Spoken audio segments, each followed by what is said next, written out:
Good morning, students. How are you? I hope you all are very well at your homes. Students, in last class, we have completed the topic digestion, and today we will start the next topic of first chapter of biology is respiration. What is respiration? Respiration, the catabolic, exothermic, and oxidative breakdown of food to release the energy in the form of ATP is called the respiration. It means there are two types of processes, anabolic process and catabolic process. All the process in which the synthesis of any substance takes place are called as anabolic processes, and the processes in which the breakdown of any substance takes place are called as catabolic processes. So respiration is the catabolic process. Exothermic means energy releasing process. Exothermic and oxidative, it means in respiration oxidation of food particles takes place, and ATP is formed.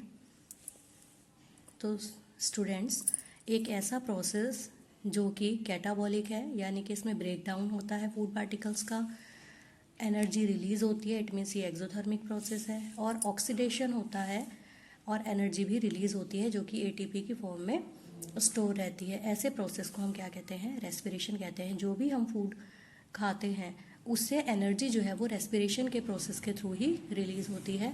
तो equation की form में यदि हम लिखें तो जो भी food stuff है इसको हम मेनली ग्लूकोज की फॉर्म में लिखते हैं। C6H12O6 ये ग्लूकोज का फॉर्मूला है, प्लस 6O2, यानी कि जब ग्लूकोज ऑक्सीजन से रिएक्ट करता है, जो भी हम सांस के साथ ऑक्सीजन लेते हैं उसके साथ इसका ऑक्सीडेशन होता है तो वाटर बनता है, कार्बन डाइऑक्साइड बनती है, और 686 किलो कैलोरी एनर्जी जो है रिलीज होती है। ये रेस्पिरेशन की इक्वेशन है। Now how many types of respiration are found on the basis of availability of oxygen, यानी कि ऑक्सीजन की उपस्थिति और अनुपस्थिति के आधार पर रेस्पिरेशन कितने टाइप्स के होते हैं? There are two types of respiration on this basis.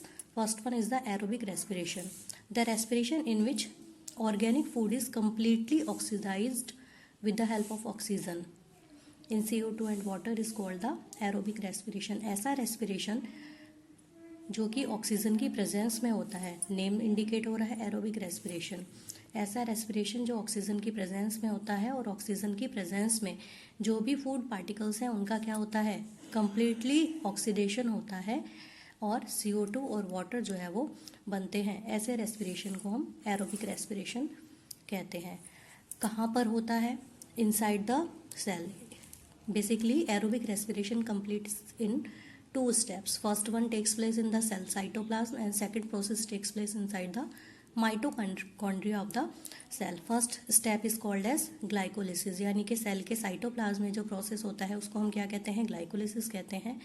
और इसमें जो फूड स्टफ होता है उससे क्या बनता है? पाइरुवेट बनता है। तो ग्लाइकोलिसिस सेल के साइटोप्लाज्म में होता है, और ग्लूकोज से क्या बनता है? पाइरुविक एसिड के 2 मॉलिक्यूल्स बनते हैं। इसके बाद यदि ऑक्सीजन प्रेजेंट होती है तो ये पाइरुवेट या पाइरुविक एसिड के मॉलिक्यूल्स कहाँ एंटर करते हैं? Enters in the mitochondria. और माइटोकॉन्ड्रिया में क्या होता है? कंप्लीट ऑक्सीडेशन ऑफ फूड जो है वो होता है, और माइटोकॉन्ड्रिया में क्रेब्स साइकिल होता है जहाँ पर कि कंप्लीट ऑक्सीडेशन ऑफ फूड हो जाता है। तो ये बात हुई स्टूडेंट्स एरोबिक रेस्पिरेशन की। अब हम बात करते हैं एनएरोबिक रेस्पिरेशन की।